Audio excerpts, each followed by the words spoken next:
कैसे मेंटेन करें, एसी की लाइफ कैसे बढ़ाए और कौन सा एसी खरीदना चाहिए और क्या चीज आपको एसी के खरीदते समय देखनी चाहिए, तो ये सब दिखाने वाला हूँ इस वीडियो में। तो बने रहिए मेरे इस वीडियो के अंदर एंड तक। नमस्कार दोस्तों, मैं हूँ मोहित चोपड़ा सी सच्चाई इलेक्ट्रॉनिक से। तो इस टेम्परेचर के अंदर जहां बाड़मेर बालोतरा का अगर आप टेम्परेचर देख रहे हैं, पूरे राजस्थान का जो टेम्परेचर देख रहे हैं वो 45 से 50 डिग्री तक पहुंचता जा रहा है। एसी जो है हर घर की नीड बन चुका है। एसी की नीड के अंदर सबसे पहले आपको ये जानना जरूरी है कि आपके लिए कौन सा एसी सबसे बेस्ट रहेगा और आपको एसी खरीदते हुए क्या ध्यान रखना चाहिए। तो सबसे पहले मैं बताना चाहूंगा कि जो ब्रांड हम लोग सारे बेचते हैं, आप कोई भी दुकान पे चले जाओगे आपको ऑलमोस्ट सारे ब्रांड्स मिल जाएंगे, लेकिन क्या देखना चाहिए और आपको कैसे पता चलेगा कि आपके रूम के लिए कौन सा एसी सही है, कितने टन का होना चाहिए। तो सबसे पहले मैं आपको एक बेसिक चीज बताता हूँ। 1 टन का एसी अगर आप खरीदते हैं तो उसके लिए आपका 100 स्क्वायर फीट एरिया होना चाहिए। अगर आप 1.5 टन का एसी खरीदते हैं तो आपका 150 स्क्वायर फीट के आसपास का एरिया होना चाहिए। और अगर आप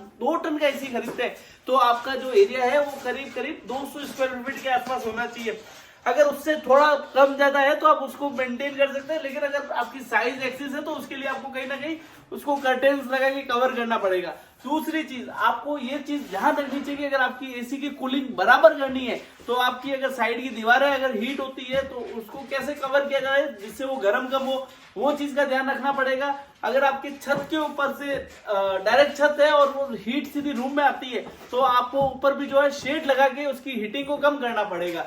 ये तो हो गई एसी की साइज के हिसाब से। बाद में आपको कौन से ब्रांड खरीदने चाहिए और कौन से ब्रांड के अंदर क्या चीज होती है, किस तरह से एसी का कंपैरिजन किया जाता है, तो मैं आपको ये बताता हूँ कि एसी का कंपैरिजन कैसे किया जाता है। सबसे पहले जैसे सपोज दैट ये हमारे पास में एक एसी है जो है 1.5 टन का। ये कैसे पता चलेगा कि ये 1.5 टन का है, तो इनकी जो कैपेसिटी है उसको चेक करने का तरीका होता है ये जो लेबल लगा हुआ होता है इसके अंदर इसकी कूलिंग कैपेसिटी आती है। 4600 से लेके 5400 तक की जो कूलिंग कैपेसिटी है उसको 1.5 टन से 1.6 टन का एसी बोला जाता है। तो सबसे पहले तो आपको ये जानना जरूरी है कि अगर आपकी रूम से 200 स्क्वायर फीट है और आप चाहते हो कि वहां पर सिर्फ 1.5 टन का एसी लगे क्योंकि साइड की दीवारें गर्म नहीं हो रही है, ऊपर से हीट नहीं आ रही है, तो मैं आपको सजेस्ट करूंगा आप 1.6 टन का एसी लगाइए।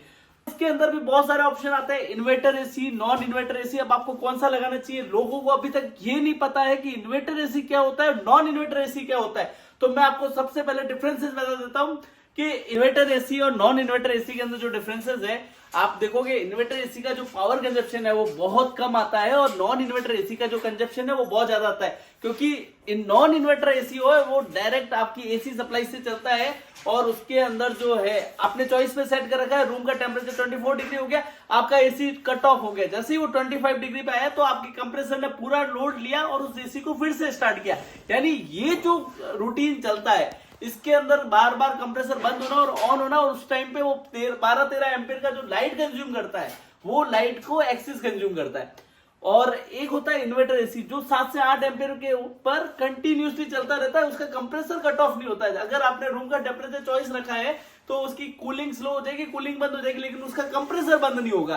तो वो जो 7 से 8 एम्पीयर पे जब आपका एसी इन्वर्टर एसी चलता रहेगा तो वो उस टाइम पे आपकी लाइट की बचत करेगा, क्योंकि उसे बार बार ऑन होने और ऑफ होने के बीच में जो लाइट कंज्यूम करनी पड़ती है वो आपकी ज्यादा नहीं जाएगी। तो ये सबसे बड़ा डिफरेंसेस है इन्वर्टर एसी का। एसी परचेज करना चाहिए तो मैं आपको सजेस्ट करूंगा, देखो एसी की मेंटेनेंस कॉस्ट बहुत आती है। अगर आफ्टर 1 ईयर आपकी गैस लीकेज हो जाती है तो आपका उसका कॉस्टिंग 3 से 4 हजार रुपए आ जाएगा। वॉल लीकेज हो जाता है तो वो 500-700 हजार रुपए का वो हो जाएगा, गैस के साथ में एड ऑन होकर 5-6 हजार रुपए का उसका मेंटेनेंस का बिल बन जाता है। तो सबसे पहले तो मैं वो सजेस्ट करूंगा, जो भी ब्रांड, मैं पर्टिकुलर किसी ब्रांड का नाम नहीं लूंगा, लेकिन जो ब्रांड आपको ज्यादा वारंटी प्रोवाइड करे आपको वो एसी खरीदना चाहिए, क्योंकि उसके अंदर आपकी मेंटेनेंस कॉस्ट आपकी कम आ जाएगी।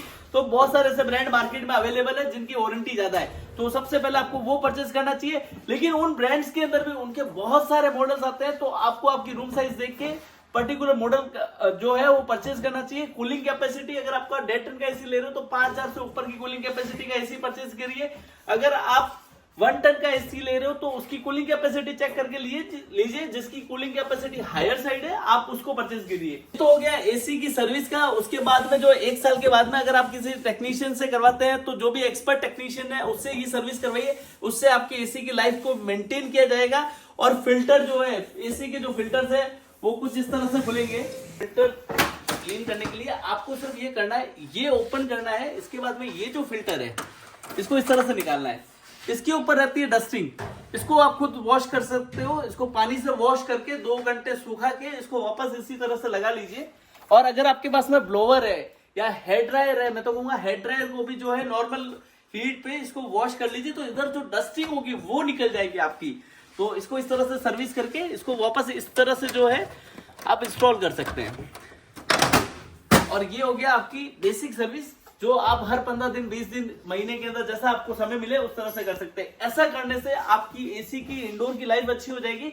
और आउटडोर के लिए आपको लगे कि आपका एसी 4 से 5 घंटे अगर यूज नहीं हो रहा है, तो उस टाइम पे आप उस पर 1-2 बाल्टी पानी गिरा के उसको वॉश कर सकते हो। इससे क्या होगा कि उसकी जितनी डस्टिंग वो बाहर आ जाएगी और आउटडोर सूख के वापस रनिंग कंडीशन में आ जाएगा। ऐसा करने से आपकी एसी की लाइफ बढ़ जाएगी। दूसरा फायदा ये होगा कि इसकी कूलिंग फास्ट हो जाएगी, और जैसे ही इसकी कूलिंग फास्ट हो जाएगी तो आपका रूम का टेम्परेचर जल्दी सेट हो जाएगा जो आपने एसी के अंदर सेट कर रखा है। और जितना जल्दी आपका टेम्परेचर सेट होगा उतनी आपकी पावर सेविंग होगी, लाइट की बचत भी होगी। तो आप सर्विस रेगुलर बेसिस पे करते रहिए। इसके अलावा जो भी एसी यूजर है उन सबसे मेरी हाथ जोड़ के रिक्वेस्ट रहेगी कि आप एसी, अगर आपके घर में एक एसी लगाते हैं तो आप कम से कम 5 पौधे अपने घर में जरूर लगाइए, क्योंकि पेड़ पौधे बहुत ज्यादा जरूरी है। एसी जितना नेसेसरी है उससे कई गुना ज्यादा नेसेसरी जो है पेड़ पौधे हैं। और ये जो ग्लोबल वार्मिंग हो रही है और जिसके कारण ये सारी चीजें होती जा रही है, अगर इन सारी चीजों को और इस प्रकृति को जो है आपको बचाना है, इनको सेव करना है, तो आप एक चीज को माइंड सेट करिए कि आपको अगर एसी लगाना है तो आपको उसके साथ साथ में पेड़ पौधे जरूर लगाना है। यही मेरे सारे यूजर से, मेरे सारे व्यूअर से यही सारी अपील रहेगी। तो आप जरूर पेड़ पौधे लगाइए। जय हिंद, जय भारत, नमस्कारम।